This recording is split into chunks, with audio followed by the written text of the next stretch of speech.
Hello students, this is chapter 3rd. We have today understanding of quadrilaters. Quadrilaters you know very well, it's a plane figure.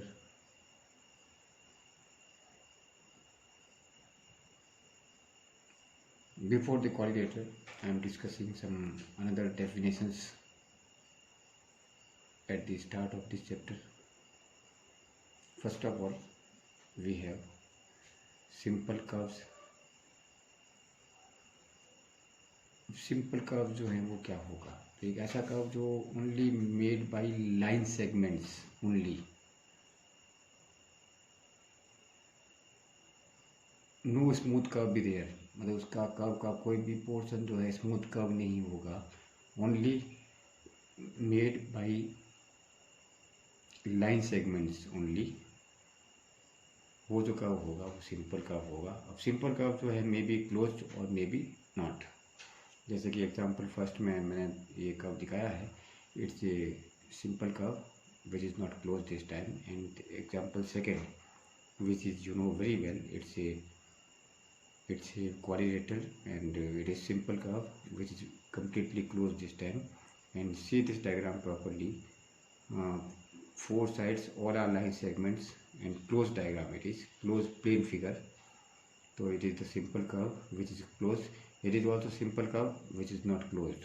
Then अगर कोई curve ऐसा है जो जिसका कोई एक छोटा कुछ पोर्शन उसका जो है वो लाइन सेगमेंट से नहीं बना है, या पूरा का पूरा कर्व जो है वो लाइन सेगमेंट से नहीं बना है, तो वो जो कर्व होगा वो आपके not simple curve, that is जैसे कि एग्जांपल फर्स्ट में है ये वो दिखाया मैंने as shown in figure, it is not a simple curve. And then another example we have circle, you know very well, it's a close curve. इसका कहीं भी दो पॉइंट लेके देखें वो लाइन सेगमेंट का हिस्सा नहीं होगा, there is no line segment at all. Infinity points on this curve, it is a closed curve, that is not simple. Simple curve नहीं होगा. Simple curve वही होंगे जो only made with some line segments only. They may be open, they may be closed. तो ये दो point मैंने यहाँ पर डिस्कस किए हैं, दो तीन बार इसको आप पढ़ें. देन नेक्स्ट टॉपिक पॉलीगॉन को लेकर बात कर रहा हूँ. एक ऐसा simple closed curve made up by only line segments is called polygon. मतलब पहली बात तो सिंपल कर्व होगा, दूसरी बात क्लोज्ड होगा, खुला नहीं होगा कहीं से, तो वो जो कर्व होगा वो आपका, और लाइन सेगमेंट से बना केवल, तो वो जो कर्व होगा simple curve, close curve made by line segments which will be polygons. अब इसकी कैटेगरी की बात बाद में करेंगे. I am giving some example. See this diagram, it is close one first of all and made by these four line segments, and therefore it is simple curve and therefore it's a polygon.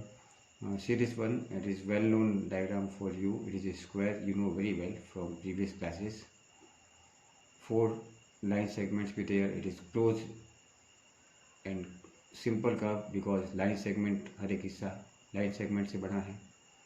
It is rectangle, you know very well, it's also a simple closed curve and therefore it's a polygon. Polygon की category की बात करते हैं, classification की बात करते हैं, तो डिपेंड करेगा कि हाउ मनी साइड्स देयर, मतलब वो जो पॉलीगॉन है वो कितनी लाइन सेगमेंट से बना है. जितनी उसकी साइड्स होगी उतने ही उसके वर्टेक्स भी होंगे, vertices also we can say, because more than 3 vertex always there in a polygon. तो सबसे लोवेस्ट साइड का जो पॉलीगॉन होगा वो ट्रायंगल है. तो नंबर ऑफ साइड्स 3, तो जो आपका जो पॉलीगॉन होगा वो उसको बोलेंगे आपके triangle. It is a diagram for triangle, you know very well. तो यू कैन सी 3 साइड्स भी देयर, 3 वर्टेक्स भी there, and therefore it's a triangle. ये 4 side in a polygon then quadrilateral होगा. ये स्क्वायर पड़ा है, ये रेक्टेंगल है, it is any coordinator. You can see there are 4 sides, 4 line segment, closed figure, simple closed curve also there. तो coordinator 5 sides there, 5 vertex there, pentagon होगा. Similarly we can draw this one, hexagon होगा. तो draw all these diagrams in your notebook. 6 sides hexagon, 7 sides then heptagon, 8 sides be there octagon, 9 sides be there nonagon, and 10 sides then decagon. And if there is n sides polygon, then we can say n-gon, we can say also. So this is the classification of polygons. Plane figure, closed figure, bounded, closed bounded figure, plane figure also, made by only line segments, and therefore it's a simple closed curve, polygon. And there are some classification also. In this chapter coordinator को लेकर बात करनी होगी, इसके angles को लेकर बात करनी होगी, angles property there, exterior angle be there, interior angles be there. तो there are some particular properties also. तो आगे नेक्स्ट क्लास में अपन डिस्कस करेंगे. तो first of all read everything carefully and brief your knowledge. Thank you.